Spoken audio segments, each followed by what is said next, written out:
다음은 태화 샘솟는 집의 배은미 부장님이십니다. 네, 소개받은 배은미입니다.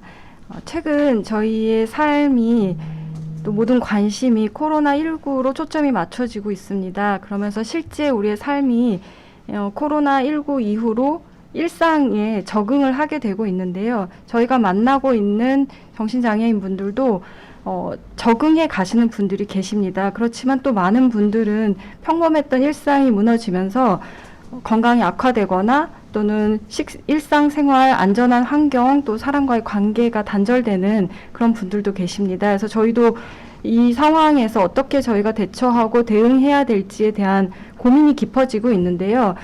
그 과정에서 저희의 발목을 잡는 것들이 작년에 세웠던 계획서라든지 지금까지 해왔던 방법들 또 관리 감독 받던 기준 이런 것들이 버거운 현실로 다가오게 됩니다. 실제 저희가 만나는 만성의 정신장애인뿐만 아니라 사회에서는 코로나 우울이라는 말로 많은 사람들이 정신건강에 어려움을 경험을 하고 있고요.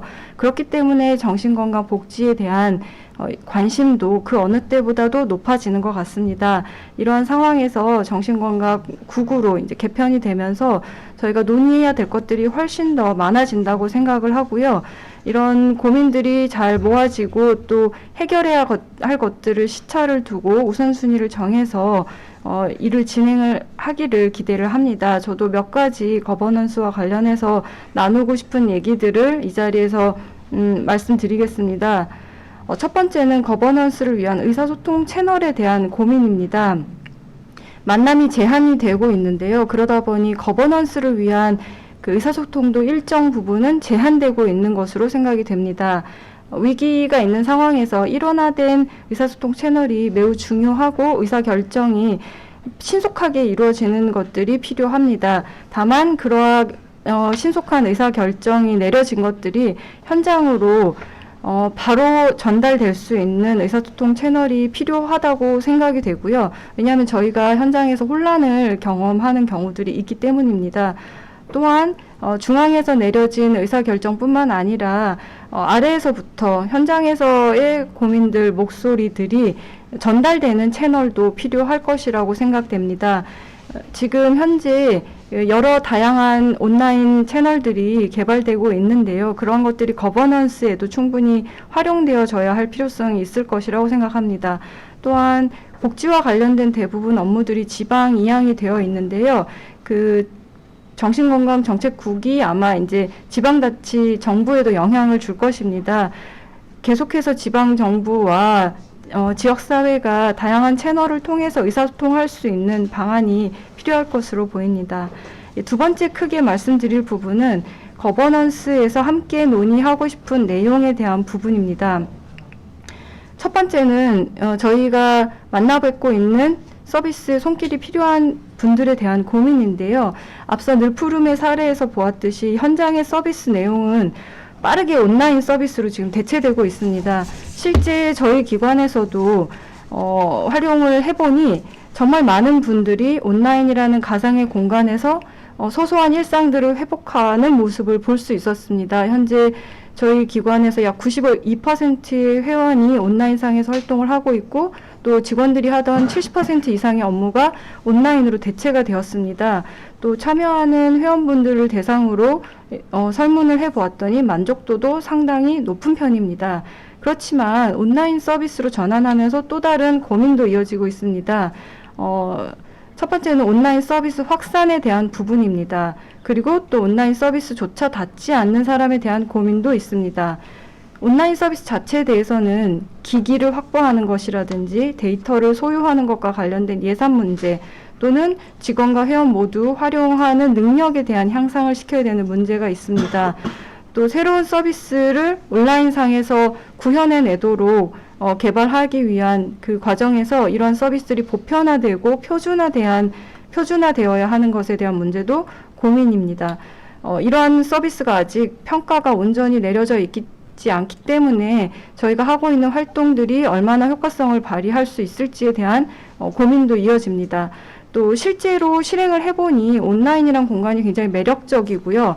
활동을 지속적으로 할 만큼 좋은 공간이라는 생각이 듭니다. 그렇지만 여전히 개인의 어떤 선호라든지 증상이나 기기 보유 여부, 활용 능력 등의 문제로 그 서비스의 사각에 있는 분들도 있습니다. 이것은 뭐 지역에 따라서 또는 기관의 여력에 따라서 서비스 활용 정도가 달라지기도 하죠. 그래서 가장 취약한 상황에 놓여 있는 사람들이 복지 서비스를 계속해서 받을 수 있도록 하는 노력이 필요합니다.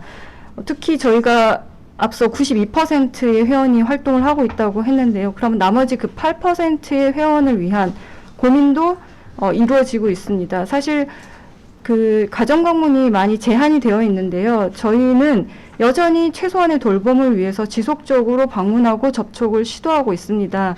그런데 이런 과정에서 방역 용품이라든지 안전 가이드에 대해서 명확하게 지침이 내려져 있지 않고 있기 때문에 또는 예산 확보가 되어 있지 않기 때문에 위험을 무릅써야 되는 상황이 발생하기도 합니다. 저희가 만나고 있는 분들이 가장 기본적인 생활을 일상을 유지해 나갈 수 있도록 지원하기 위한 논의가 앞으로도 이어져야 할 것으로 보입니다. 또 코로나19로 인해서 생활시설, 공동생활가정, 요양원 등 생활을 함께하는 시설에서 경험하는 힘겨움에 대해서도 함께 꼭 짚어야 될 부분이라고 생각합니다. 초기 정신의료기관의 치료 환경이 열악한 문제가 대두된 바와 마찬가지로 실제로 시설에서도 전염성 질환에 취약한 환경이 문제로 제기되고 있습니다. 최근에 저희가 후견을 맡고 있는 요양원에서 코로나 확진자가 이제 발생됐다는 이제 뉴스 보도를 접하기도 했는데요. 이처럼 재난이 계속 지속되고 재현될 수 있는 전제 하에서 시설 기준이라든지 인력 기준에 대해서 좀 고민이 필요해 보입니다. 이 부분은 워낙 오랫동안 사실은 문제 제기가 되어 왔던 부분인데요. 이 전염병 상황에서는 더 좀 큰 문제로 노출이 되는 것 같습니다. 당장 해결 방법이 찾아지기는 어렵겠지만 지속적으로 함께 논의해 가야 할 주제라고 생각이 됩니다. 또 제가 일하면서 지역사회에서 접하게 되는 어려움은 위기에 대한 대응입니다. 발제자분께서도 말씀을 해주셨지만 이런 응급 상황에서 입원이 제한되는 상황에서 또는 그 입원이 아닌 다른 대안을 찾고자 하는 사람들을 위한 대응 체계가 지역사회 안에서 갖춰져야 할 것입니다. 현재 정신재활시설 중에는 지역사회 전환시설에서 이런 역할을 일부 수행하도록 되어 있지만 현실적으로는 여러 가지 제한이 있기 때문에 이런 응급의 기능이 충분히 발현되지 못하고 있습니다. 그래서 이런 응급 상황에 대한 대처가 가능한 시설, 인력에 대한 논의도 필요할 것으로 보입니다. 마지막으로 거버넌스 주체에 대한 부분인데요. 코로나19로 인해서 정신건강에 대한 관심이 그 어느 때보다도 사회에서 높아졌다고 생각을 합니다. 그래서 그 지역사회 안에서 지금까지 논의의 주체는 소수의 정신건강과 관련된 인력들, 또 관련된 부처에 해당이 되었다면은 좀 더 확장되어야 할 필요가 있다라고 생각이 되고요. 의료, 보건, 복지뿐만 아니라 교육이라든지 노동, 환경, 주택 등의 다양한 그 분야와의 연계가 필요할 것이라고 생각이 됩니다. 저희가 어려운 상황에 놓여 있지만 항상 저희는 한 걸음 더 나아가는 발전을 해왔다고 생각을 하고요. 향후에도 다양한 채널을 통해서 여러 주체들과 그 거버넌스를 통해서 많은 것들을 해결해 나가기를 기대하겠습니다. 네, 감사합니다. 예, 감사합니다. 특히 제가 마음속에 많이 다 와닿는 것이 보건이나 복지 영역뿐만이 아니라 교육이나 주거 이런 것들도 정신장애인의 삶에 굉장히 중요하기 때문에 그런 부서하고도 좀 연관이 돼서 통합적인 정책 개발이나 거버넌스 확충이 필요하다는 말씀이 특히 마음속에 많이 와닿는 것 같습니다. 제가 질문 하나 드리겠습니다. 예. 샘솟는집은 그래도 소셜 네트워크나 또 정신장애인이 일을 하는 것을 상당히 방점을 두고 계신데요. 물론 사회적 거리 두기가 물리적 거리는 철저하게 두되 정서적 친밀도를 높여라 그런 의미로 재해석할 수 있고, 그래서 비대면일지라도 계속 이렇게 비대면으로 디지털 환경에서 이제 정서적 친밀도를 높임으로써 소셜 네트워크는 어느 정도 해결될 것 같은데요. 그 특히 일하는 문제, 네. 직업 재활 이런 거는 진짜 비대면으로 하시기가 어려워서 샘솟는 집에 고유한 모든 정신장애인이 그래도 일을 하고 움직여야지만 진정한 재활이 되고 회복이 된다는 그런 뜻에 부합한 활동을 하시기가 좀 어려웠을 것 같습니다. 그래서 어떻게 해결하고 계신지 좀 질문을 드리겠습니다. 통계 수치로 보면은 코로나 발생 이전과 이후에 취업해 있는 회원분의 숫자의 차이는 없습니다. 유지는 계속 하고 계시고요. 저희가 휴관 권고 조치 이후에도 계속해서 신규 일자리에 일을 시작하시는 분들이 계십니다. 다만 이제 저희가 좀 고민인 부분은 저희는 늘 취업장에 직원들이 가서 지원을 하려고 하는데요.